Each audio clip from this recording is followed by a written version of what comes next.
Adrian tidak pernah menyangka bahwa kesombongannya saat melemparkan surat cerai di depan Arumi akan menjadi awal dari kehancuran hidupnya yang paling mengerikan.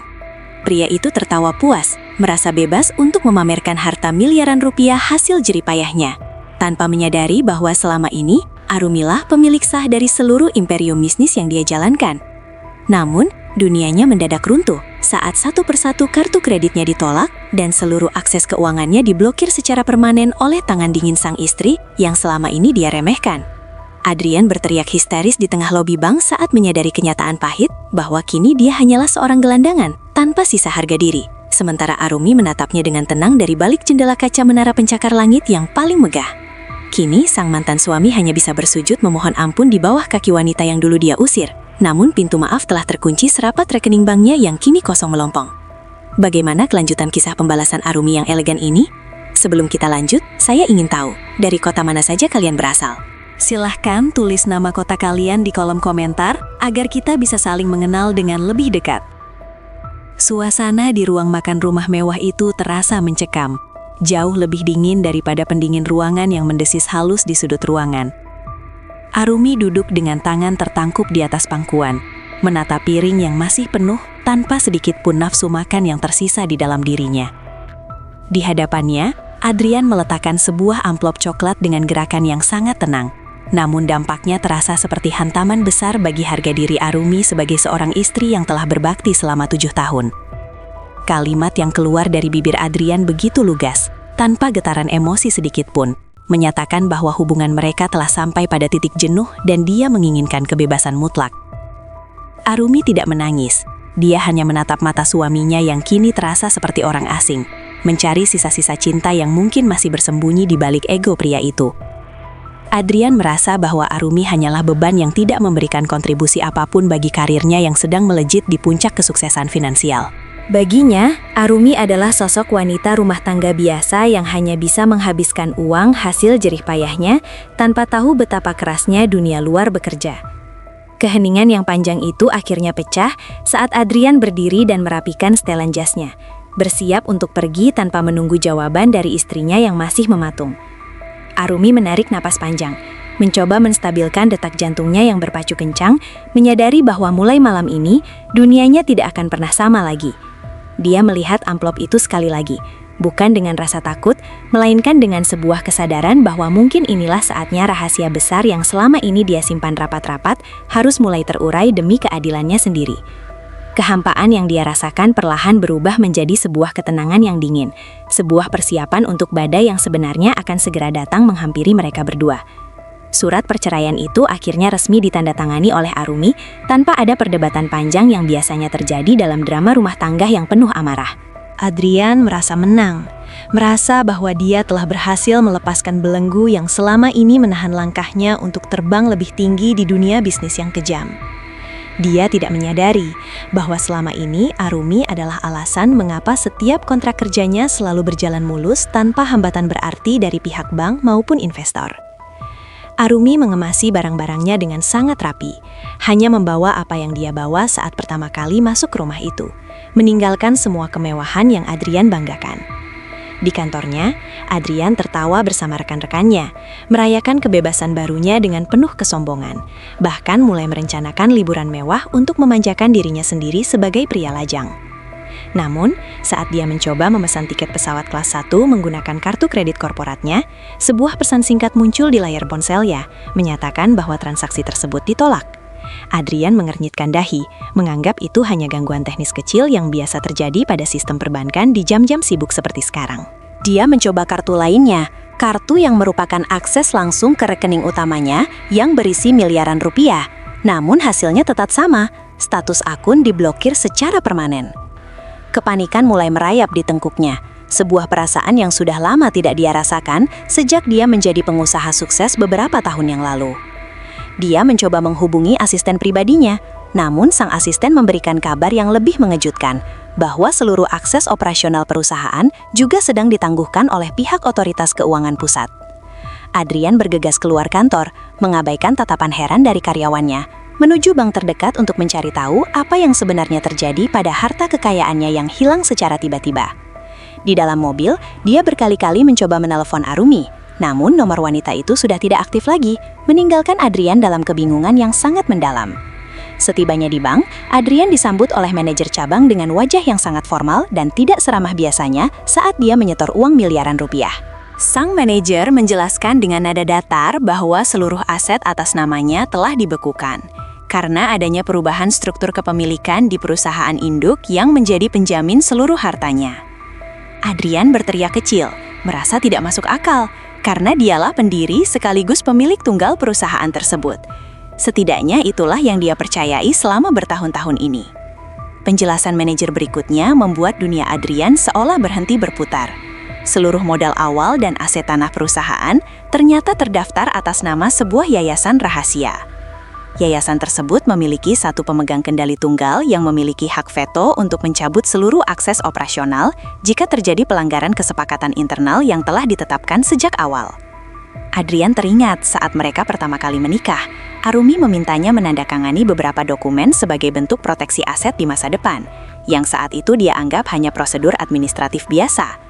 Tanpa membaca detail kecil di setiap lembarnya, Adrian yang penuh percaya diri memberikan tanda tangan di atas materai, mengira itu hanya untuk mempermudah urusan pajak mereka.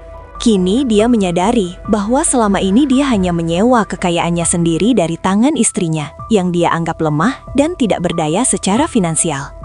Rasa malu yang luar biasa mulai menyelimuti hatinya, membayangkan bagaimana dia akan menjelaskan situasi ini kepada ibunya, yang sangat haus akan kemewahan dan gengsi sosial.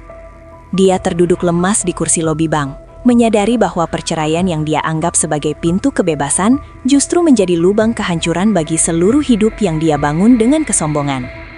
Adrian harus segera menemukan Arumi, bukan untuk meminta maaf karena cinta, melainkan untuk menuntut penjelasan atas pengkhianatan administratif yang dilakukan istrinya di belakang punggungnya selama ini.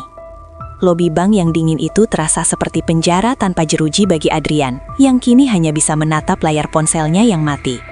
Dia bergegas menuju rumah lama Arumi, sebuah rumah sederhana di pinggiran kota yang pernah dia hinakan saat mereka pertama kali bertemu dulu. Namun rumah itu tampak kosong, dengan rumput liar yang mulai meninggi di halaman depan, memberikan kesan bahwa tidak ada orang yang menempati tempat itu sejak lama. Adrian mulai merasa putus asa, menyadari bahwa dia sama sekali tidak tahu kemana istrinya pergi, atau siapa teman dekat Arumi yang bisa dia hubungi. Bahkan, nomor telepon keluarga Arumi pun tidak dia simpan, karena selama ini dia merasa keluarganya jauh lebih superior dibandingkan keluarga Arumi yang sederhana. Dia menyadari betapa buruknya dia sebagai suami selama ini, mengabaikan detail-detail kecil tentang kehidupan pribadi wanita yang telah mendampinginya di saat dia belum memiliki apa-apa. Tetangga sekitar hanya menggelengkan kepala saat ditanya, mengatakan bahwa pemilik rumah itu sudah lama pindah, dan rumah tersebut kini dikelola oleh perusahaan properti misterius. Setiap pintu yang dia coba ketuk seolah tertutup rapat, menambah rasa sesak di dadanya yang kini dipenuhi oleh penyesalan yang terlambat datang menghampiri jiwanya. Setiap pintu yang dia coba ketuk seolah tertutup rapat, menambah rasa sesak di dadanya yang kini dipenuhi oleh penyesalan yang terlambat datang menghampiri jiwanya. Adrian kembali ke mobilnya dengan langkah gontai, menatap kursi penumpang yang biasanya diisi oleh Arumi dengan tas belanjaan sederhana atau sekadar senyum kecil yang menyejukkan. Kini, kursi itu kosong, sama kosongnya dengan masa depan yang dia bayangkan tanpa sepeser pun uang di saku celananya. Dia teringat bagaimana ibunya, Ibu Mira, selalu menghasutnya untuk mencari istri yang lebih berkelas dan mampu mengangkat status sosial keluarga mereka ke tingkat yang lebih tinggi. Adrian merasa terjepit di antara tuntutan ibunya yang haus akan gengsi dan kenyataan pahit bahwa dialah yang sebenarnya telah kehilangan segalanya dalam satu malam. Dia mencoba mencari hotel untuk menginap, namun semua kartu kreditnya benar-benar tidak bisa digunakan, bahkan untuk sekadar membayar kamar tipe standar sekalipun. Terpaksa, dia memarkir mobilnya di pinggir jalan yang sepi, mencoba memejamkan mata di tengah suhu malam yang mulai menusuk hingga ke tulang. Dalam tidurnya yang tidak nyenyak, dia bermimpi tentang Arumi yang sedang memegang kunci besar emas. Namun saat dia mencoba meraihnya, Arumi perlahan menghilang menjadi butiran debu. Adrian terbangun dengan keringat dingin, menyadari bahwa harga diri yang selama ini dia agungkan, ternyata hanyalah sebuah fata morgana yang rapuh. Dia harus bertindak lebih cerdik jika ingin bertahan hidup di kota yang hanya memandang orang berdasarkan isi dompetnya. Tanpa Arumi, Adrian merasa seperti seorang kapten kapal yang kehilangan kompas di tengah samudra yang sedang mengamuk dengan sangat dahsyat. Tanpa Arumi, Adrian merasa seperti seorang kapten kapal yang kehilangan kompas di tengah samudra yang sedang mengamuk dengan sangat dahsyat. Cahaya matahari pagi mulai mengintip dari balik gedung-gedung tinggi, memaksa Adrian untuk bangun dan menghadapi kenyataan yang lebih buruk dari hari kemarin.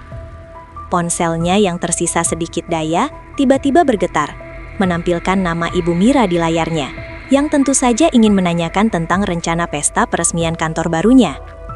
Dengan suara parau, Adrian mencoba menjelaskan bahwa ada sedikit kendala pada sistem perbankan. Namun ibunya justru membalas dengan omelan tentang betapa memalukannya jika acara itu batal. Ibu Mira sama sekali tidak peduli pada beban mental anaknya.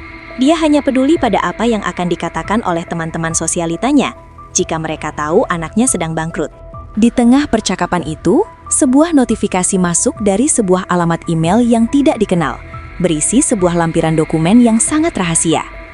Adrian gemetar saat membuka dokumen tersebut, yang ternyata adalah salinan akta pendirian perusahaan yang menunjukkan bahwa Arumi adalah pemilik modal sebesar 90%. Fakta ini menghantam kesadarannya, menjelaskan mengapa selama ini Arumi selalu tenang meskipun Adrian sering memamerkan kekayaan di depan matanya. Ternyata selama ini dia hanyalah seorang karyawan yang kebetulan menjabat sebagai direktur utama di perusahaan milik istrinya sendiri tanpa dia sadari sedikit pun. Adrian merasa sangat bodoh, menyadari bahwa setiap sen yang dia keluarkan selama ini adalah kemurahan hati dari wanita yang baru saja dia usir dari hidupnya. Email itu juga mencantumkan sebuah alamat lokasi yang terletak di sebuah kawasan elit yang bahkan Adrian sendiri belum pernah mampu menginjakan kaki di sana sebelumnya. Email itu juga mencantumkan sebuah alamat lokasi yang terletak di sebuah kawasan elit yang bahkan Adrian sendiri belum pernah mampu menginjakan kaki di sana sebelumnya. Dengan sisa bahan bakar yang ada di tangki mobilnya, dia memacu kendaraan tersebut menuju sebuah gedung pencakar langit dengan arsitektur modern yang memukau mata. Di sana, dia disambut oleh resepsionis yang sangat profesional, yang sepertinya sudah menunggu kedatangannya sejak pagi buta tadi. Dia diarahkan menuju lantai paling atas, sebuah kantor pribadi yang sangat mewah, namun memiliki sentuhan dekorasi yang sangat mirip dengan selera Arumi yang minimalis. Saat pintu terbuka, dia tidak menemukan Arumi, melainkan seorang pengacara senior yang dikenal sebagai singa hukum di dunia korporasi internasional. Pengacara itu meletakkan sebuah berkas di atas meja marmer, menjelaskan bahwa Arumi telah mengalihkan seluruh hak pengelolaan aset kepada sebuah dewan pengawas independen. Adrian tidak lagi memiliki wewenang untuk mengambil keputusan apapun, kecuali dia bisa membuktikan bahwa dia masih layak menjadi pemimpin tanpa sokongan modal dari istrinya. Logikanya mulai berperang dengan egonya yang terluka, menanyakan apakah dia harus memohon maaf atau justru mencari celah hukum untuk merebut kembali apa yang dia anggap miliknya. Namun, pengacara itu memberikan sebuah pernyataan yang membuat nyali Adrian menciut. Arumi memiliki bukti semua transaksi ilegal yang pernah dilakukan Adrian untuk memanjakan ibunya. Adrian terdiam, menyadari bahwa Arumi bukan hanya menguasai hartanya, tetapi juga memegang kendali penuh atas nasibnya di depan hukum yang berlaku. Dia kini berada di persimpangan jalan, antara harus menyerah pada keadaan atau mencoba melawan meski tahu peluangnya sangatlah kecil untuk bisa memenangkan pertempuran ini. Dia kini berada di persimpangan jalan, antara harus menyerah pada keadaan atau mencoba melawan meski tahu peluangnya sangatlah kecil untuk bisa memenangkan pertempuran ini.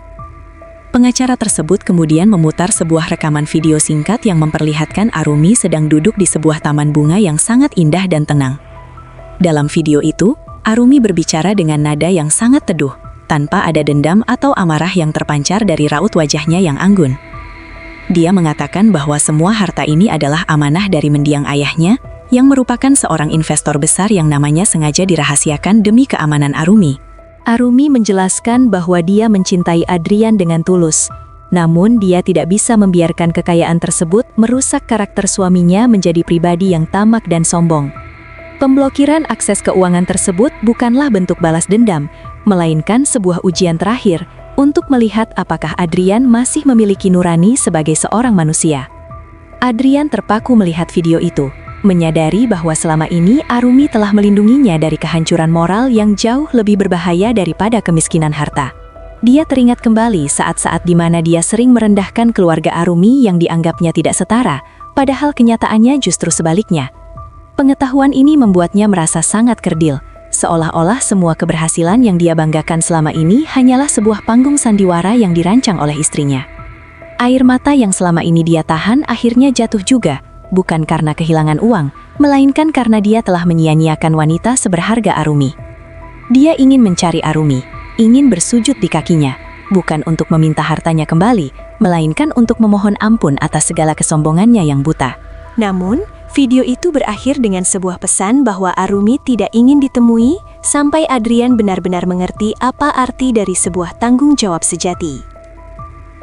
Namun, video itu berakhir dengan sebuah pesan bahwa Arumi tidak ingin ditemui sampai Adrian benar-benar mengerti apa arti dari sebuah tanggung jawab sejati. Saat Adrian keluar dari gedung tersebut dengan perasaan hancur, dia dikejutkan oleh kehadiran Ibu Mira yang sudah menunggunya di lobi dengan wajah yang sangat merah padam. Ibunya langsung menyerangnya dengan berbagai pertanyaan tentang mengapa rumah mereka didatangi oleh petugas penyitaan aset yang membawa surat resmi dari pengadilan. Ibu Mira menangis histeris, meratapi koleksi tas mewahnya dan perhiasan berlian yang terancam akan diambil sebagai jaminan atas utang perusahaan yang membengkak secara tiba-tiba. Adrian mencoba menenangkan ibunya, namun wanita itu justru menyalahkan Arumi, menyebutnya sebagai istri pembawa sial yang telah merencanakan ini semua untuk menghancurkan mereka. Mendengar hinaan ibunya terhadap Arumi, Adrian merasa ada sesuatu yang bergejolak di dalam hatinya, sebuah keinginan kuat untuk membela wanita yang selama ini dia abaikan. Dia baru menyadari bahwa selama ini ibunya lah yang menjadi racun dalam rumah tangganya, yang selalu memicu konflik agar Adrian tetap berada di bawah kendalinya. Adrian menatap mata ibunya dengan tajam, meminta wanita itu untuk berhenti bicara buruk tentang Arumi, karena kenyataannya Arumi lah yang selama ini membiayai kemewahan mereka. Ibu Mira terdiam sejenak, namun kemudian dia tertawa sinis, tidak percaya bahwa menantunya yang pendiam itu memiliki kekuatan sebesar yang dikatakan anaknya. Dia mendesak Adrian untuk segera mencari pengacara lain dan menuntut Arumi atas penipuan, mengabaikan fakta bahwa mereka sebenarnya tidak memiliki bukti apapun untuk melawan.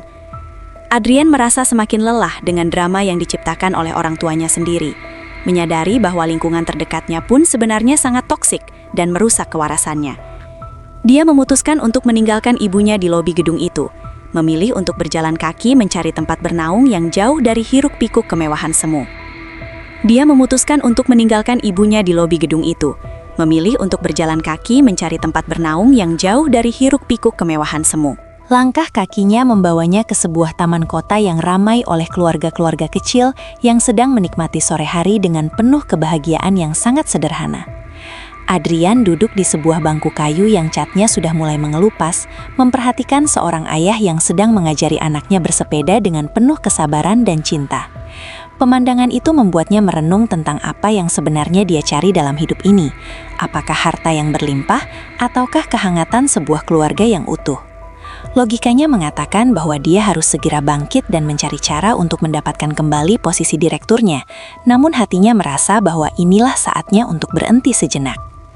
Dia mulai ragu, apakah dia benar-benar mencintai Arumi, ataukah dia hanya merindukan kenyamanan yang selama ini diberikan oleh istrinya tersebut tanpa henti. Jika dia kembali pada Arumi sekarang, apakah itu karena dia sudah berubah, ataukah hanya karena dia butuh akses keuangan itu terbuka kembali demi gengsinya? Keraguan ini terus berputar di kepalanya, menciptakan sebuah konflik batin yang sangat hebat antara keinginan untuk berkuasa dan keinginan untuk dicintai kembali. Dia mengeluarkan dompetnya, melihat sebuah foto pernikahan mereka yang masih dia simpan di balik kartu identitasnya. Sebuah foto di mana mereka berdua tampak sangat bahagia. Di foto itu Arumi tersenyum begitu tulus, seolah dia tahu bahwa badai akan datang, namun dia tetap memilih untuk berdiri di samping Adrian. Rasa rindu yang mendalam mulai menyusup ke setiap relung jiwanya, membuat Adrian merasa sangat kesepian di tengah keramaian orang-orang yang berlalu lalang. Dia menyadari bahwa dia telah kehilangan permata yang paling berharga, hanya demi mengejar bongkahan batu yang berkilau, namun tidak memiliki nilai keabadian. Dia menyadari bahwa dia telah kehilangan permata yang paling berharga, hanya demi mengejar bongkahan batu yang berkilau, namun tidak memiliki nilai keabadian. Keesokan harinya, Adrian mendapatkan kabar bahwa Arumi akan menghadiri sebuah acara penyerahan bantuan sosial di sebuah yayasan pendidikan yang selama ini dia dukung secara diam-diam. Tanpa ragu, Adrian segera menuju ke sana, berharap bisa berbicara langsung dengan Arumi dan menjelaskan semua penyesalan yang kini sedang menghantui setiap langkah kakinya. Sesampainya di sana, Dia melihat Arumi sedang berdiri di atas podium, memberikan sambutan yang sangat inspiratif tentang pentingnya integritas di atas segalanya. Penampilannya sangat sederhana, namun memancarkan aura kepemimpinan yang belum pernah Adrian lihat sebelumnya selama mereka hidup bersama dalam satu atap rumah. Setelah acara selesai, Adrian mencoba mendekat, namun dia dihalangi oleh beberapa petugas keamanan yang sangat sigap melindungi privasi sang pemilik yayasan tersebut. Dia berteriak memanggil nama Arumi dengan suara yang parau, membuat semua orang yang ada di sana menoleh ke arahnya dengan tatapan yang penuh rasa ingin tahu. Arumi akhirnya menghentikan langkahnya dan meminta petugas untuk membiarkan Adrian mendekat, namun dia menjaga jarak yang sangat aman di antara mereka berdua. Adrian mulai bicara dengan terbata-bata, memohon agar Arumi membuka kembali rekeningnya dan kembali pulang ke rumah karena dia merasa tidak bisa hidup tanpa kehadirannya. Namun jawaban Arumi sangat mengejutkan. Dia mengatakan bahwa rumah yang dimaksud Adrian sudah dijual, dan hasilnya sudah disumbangkan sepenuhnya untuk pembangunan panti asuhan. Arumi menatap Adrian dengan pandangan yang kosong, menyatakan bahwa pria yang dia cintai dulu sudah mati bersamaan dengan kesombongan yang Adrian pilih sebagai jalan hidupnya. Arumi menatap Adrian dengan pandangan yang kosong, menyatakan bahwa pria yang dia cintai dulu sudah mati bersamaan dengan kesombongan yang Adrian pilih sebagai jalan hidupnya.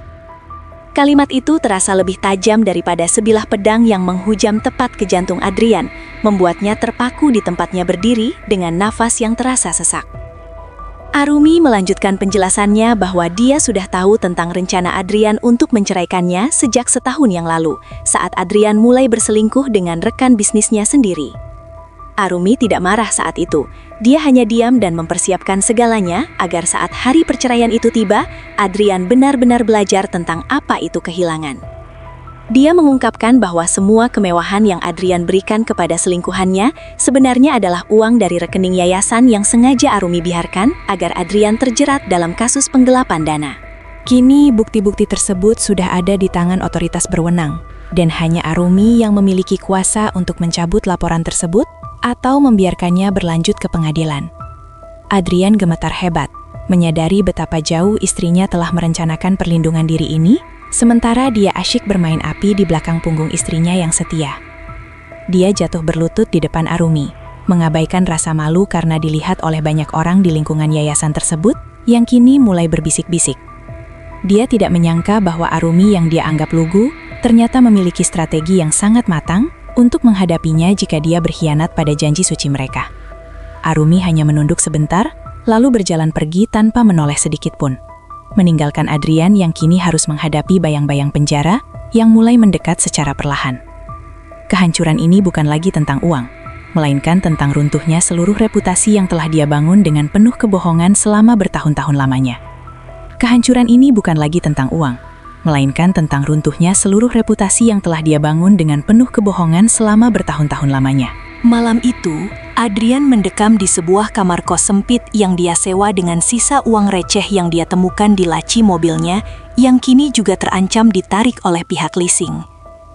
Dia menerima pesan singkat dari pengacara Arumi yang memberikan dua pilihan sulit yang akan menentukan masa depannya secara permanen mulai esok hari. Pilihan pertama adalah dia harus menandatangani surat pengakuan dosa secara tertulis dan menyerahkan seluruh aset yang tersisa tanpa perlawanan hukum sedikit pun demi menghindari penjara. Pilihan kedua adalah dia bisa mencoba melawan di pengadilan, namun dengan risiko semua rahasia gelapnya akan terbongkar ke publik dan dia akan kehilangan segalanya, termasuk nama baiknya. Di sisi lain, Ibu Mira terus menelponnya, memaksanya untuk memilih opsi kedua karena dia masih berharap bisa mendapatkan kembali gaya hidup mewahnya yang telah hilang di telan bumi. Adrian menatap langit-langit kamar yang kusam, merasakan pertarungan hebat antara ego keluarga dan keselamatan dirinya sendiri yang kini sedang berada di ujung tanduk. Dia menyadari bahwa jika dia memilih opsi pertama, dia akan menjadi orang biasa yang tidak memiliki apa-apa. Namun, dia akan memiliki kesempatan untuk memulai hidup baru yang bersih. Namun, jika dia memilih opsi kedua, dia mungkin akan menang secara materi. Namun, hatinya akan tetap terpenjara dalam rasa bersalah yang tidak akan pernah bisa hilang selamanya. Pilihan ini adalah ujian karakter yang sebenarnya, Sebuah titik balik di mana Adrian harus menentukan siapa dirinya yang sebenarnya di bawah tekanan yang sangat luar biasa ini. Dia mematikan ponselnya, tidak ingin lagi mendengar suara ibunya yang penuh dengan ambisi buta dan keserakahan yang telah menghancurkan hidup mereka berdua. Dia mematikan ponselnya, tidak ingin lagi mendengar suara ibunya yang penuh dengan ambisi buta dan keserakahan yang telah menghancurkan hidup mereka berdua. Pagi harinya, Adrian datang ke kantor pengacara Arumi dengan keputusan yang sudah bulat, meski wajahnya tampak sangat lelah dan matanya merah karena kurang tidur semalaman. Di sana, dia bertemu dengan Ibu Mira yang ternyata juga datang untuk mencoba melakukan negosiasi di belakang punggung anaknya demi menyelamatkan kepentingannya sendiri. Terjadilah perdebatan hebat antara Adrian dan ibunya di depan para pengacara. Sebuah konfrontasi emosional yang selama ini selalu dipendam oleh Adrian demi rasa hormat. Adrian berteriak bahwa semua penderitaan ini adalah akibat dari ketamakan mereka, dan dia tidak akan lagi menjadi budak dari ambisi ibunya yang tidak pernah merasa cukup itu. Ibu Mira tertegun, tidak menyangka anak yang biasanya menurut kini berani melawannya dengan kata-kata yang sangat jujur dan menyakitkan telinga bagi siapapun yang mendengarnya. Arumi yang sejak tadi memperhatikan dari balik kaca satu arah, akhirnya keluar dan menenangkan suasana yang sudah sangat kacau balau tersebut dengan wibawanya. Dia menatap Adrian dengan tatapan yang sedikit melunak, melihat ada secercah kejujuran dalam kemarahan suaminya yang selama ini selalu berpura-pura menjadi sempurna. Arumi memberikan sebuah dokumen terakhir, sebuah kesempatan bagi Adrian untuk membuktikan ucapannya melalui tindakan nyata, bukan hanya sekadar kata-kata manis di bibir saja. Dia meminta Adrian untuk bekerja di panti asuhan sebagai relawan tanpa gaji, selama 1 tahun jika ingin laporan hukumnya dicabut secara permanen oleh pihak yayasan. Adrian terdiam, menatap dokumen itu dengan tangan gemetar, menyadari bahwa ini adalah jalan penebusan dosa yang sangat panjang dan sulit untuk dijalani oleh pria sepertinya. Adrian terdiam, menatap dokumen itu dengan tangan gemetar, menyadari bahwa ini adalah jalan penebusan dosa yang sangat panjang dan sulit untuk dijalani oleh pria sepertinya.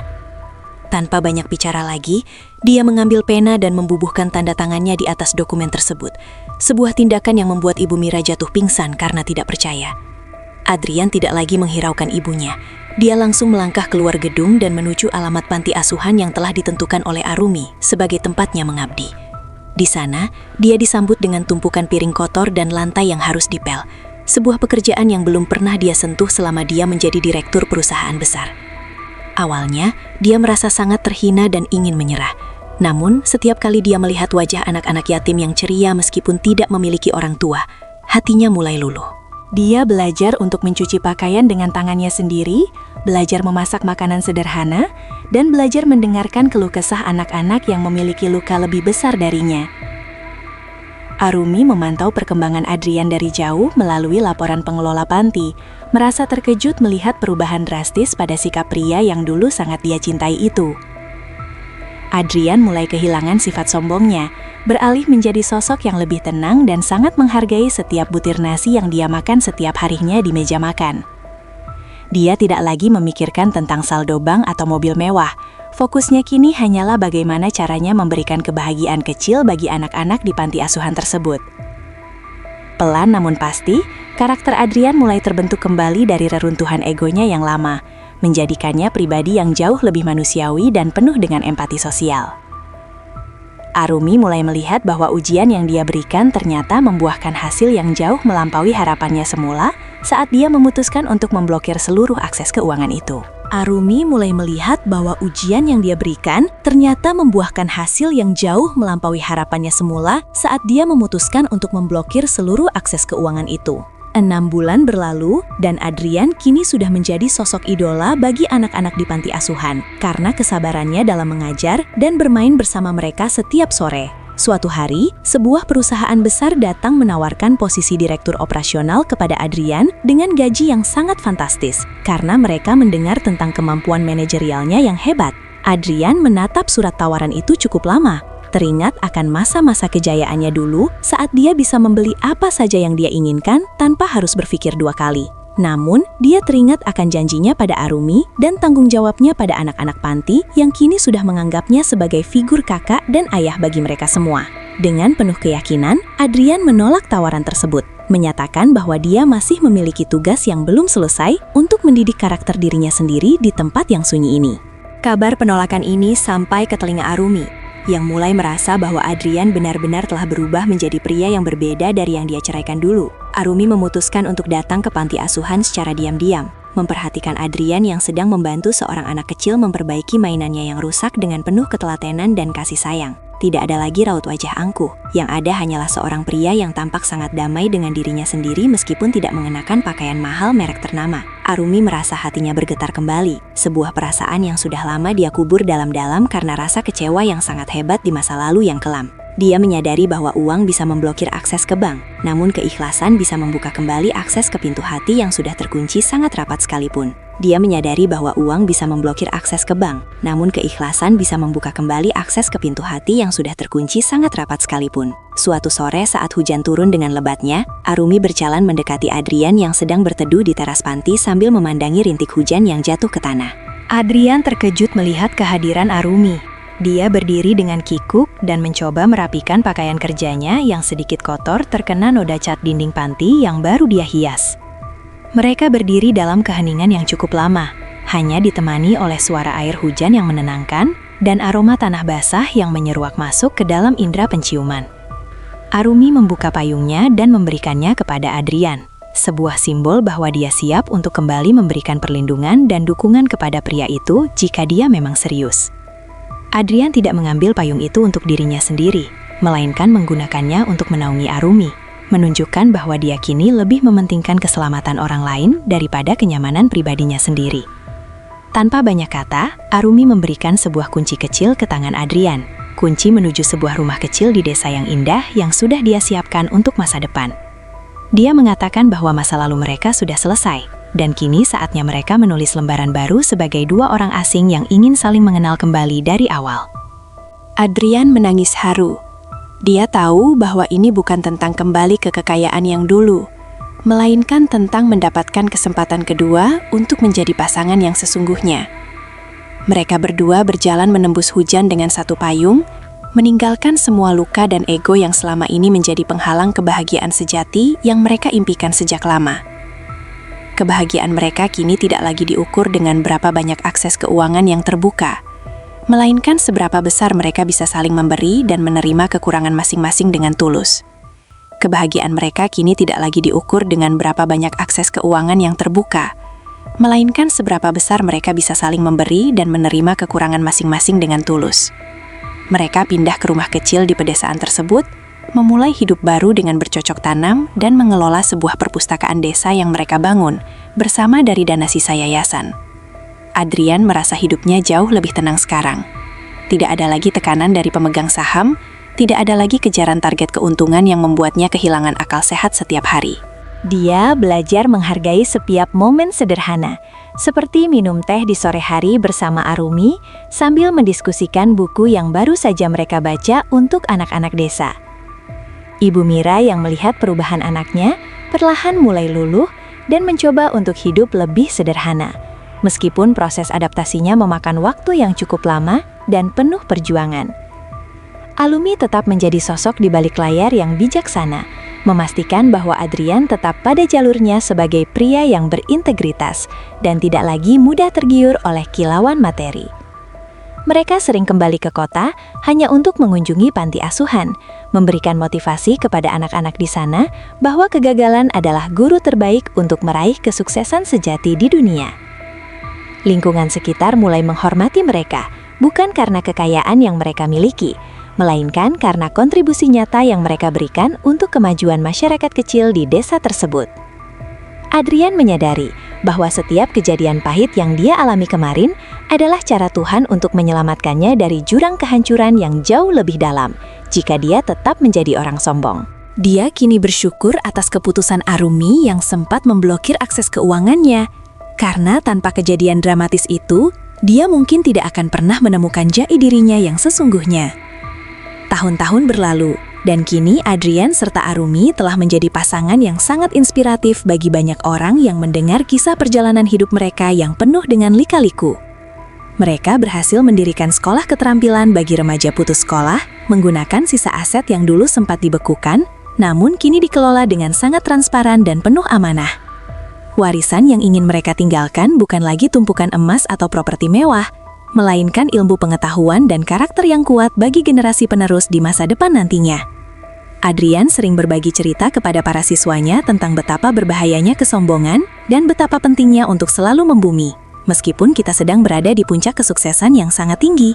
Dia tidak pernah lagi merasa malu menceritakan saat-saat dia menjadi seorang yang bangkrut dan harus bekerja sebagai pembersih lantai panti asuhan demi menebus segala kesalahan masa lalunya. Arumi selalu setia mendampingi di sisinya, menjadi penyejuk saat Adrian merasa lelah, dan menjadi pengingat saat Adrian mulai lupa akan tujuan utama hidup mereka yang mulia. Cinta mereka kini tumbuh lebih kuat daripada sebelumnya, karena mereka telah melewati badai yang paling besar dan berhasil tetap bertahan bersama dalam satu biduk rumah tangga. Mereka menyadari bahwa keajaiban sejati bukanlah tentang mendapatkan apa yang kita inginkan, melainkan tentang mensyukuri apa yang kita miliki dan membagikannya kepada orang lain yang membutuhkan uluran tangan. Di masa tua mereka hanya ingin diingat sebagai pasangan yang berhasil mengalahkan ego demi kebahagiaan yang abadi dan penuh dengan keberkahan dari Sang Pencipta alam semesta. Cerita perjalanan Arumi dan Adrian memberikan kita sebuah renungan mendalam tentang esensi dari kekayaan yang sebenarnya dalam kehidupan manusia yang fana ini. Kita seringkali terjebak dalam pengejaran materi yang tidak berujung, menganggap bahwa angka di saldo bank adalah ukuran martabat dan kehormatan seorang individu di mata dunia. Namun kisah ini mengajarkan bahwa harta hanyalah sebuah alat, dan jika ia jatuh ke tangan orang yang tidak memiliki kesiapan mental dan spiritual, ia justru akan menjadi racun yang mematikan nurani. Pesan moral yang sangat kuat dari cerita ini adalah bahwa integritas adalah aset yang tidak akan pernah bisa diblokir oleh siapapun, kecuali oleh diri kita sendiri. Ketika Adrian kehilangan akses keuangannya, dia sebenarnya diberikan kesempatan untuk menemukan kembali akses menuju hatinya yang telah lama tertutup oleh debu kesombongan. Arumi bukanlah sosok yang kejam.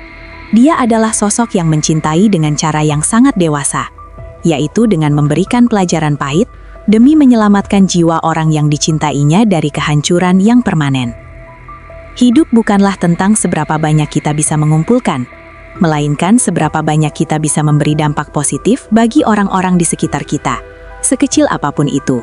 Jangan pernah merendahkan orang lain hanya karena mereka tampak sederhana, sebab kita tidak pernah tahu kekuatan apa yang mereka simpan di balik ketenangan dan kerendahan mereka tersebut. Kesetiaan sejati akan teruji saat badai datang, dan hanya mereka yang memiliki fondasi kejujuranlah yang akan mampu berdiri tegak hingga badai itu berlalu dari hadapan mereka. Akhirnya, mari kita belajar bahwa setiap detik dalam hidup adalah kesempatan untuk memperbaiki diri dan memulai kembali dengan cara yang lebih baik dan lebih bijaksana. Jangan menunggu kehilangan segalanya untuk menyadari apa yang paling berharga. Namun, hargailah apa yang ada di depan mata dengan penuh rasa syukur dan ketulusan hati yang paling dalam. Semoga kisah ini menjadi pengingat bagi kita semua untuk selalu menjaga amanah dan tetap rendah hati, setinggi apapun posisi yang kita raih di dunia ini.